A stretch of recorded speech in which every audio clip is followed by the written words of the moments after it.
గోవర్ధన్ రెడ్డి అని అక్రమ ఇచ్చడం జరిగింది.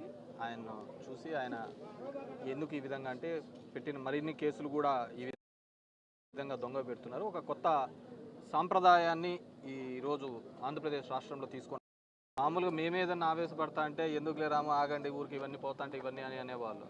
ఈరోజు అట్లాంటి వాళ్ళు కూడా లేదు, ఇది ఒక కొత్త సాంప్రదాయము, ఇబ్బంది పెట్టే వాతావరణం అనేది ఒక మంచిలో వస్తుంది అనే ఒక భయాందోళకమైన పరిస్థితిని చూస్తున్నాము. ఖచ్చితంగా ఇది ఒక చెడు సాంప్రదాయాన్ని లేవనెత్తుంది. నేను ఒక్కటే చెప్పదలుచుకున్నాను, ఇవన్నీ 4 ఏళ్ళు మాకు తప్పవు. నేను కోరుకునేది ఏంటంటే మీరు ఎట్లాగో బడులు హాస్పిటళ్ళు రిపేర్లు చేపిలేరు, నీట్గా చేపిలేరు. నెక్స్ట్ అయినా మీకు ఇది చాలా అవసరం పడుతుంది. మంచి కండిషన్స్ పెట్టుకుంటే రేపొద్దున మీకు కూడా ఉపయోగపడతాయి కాబట్టి అది డెఫినెట్గా చేయాలని చెప్పేసి మేము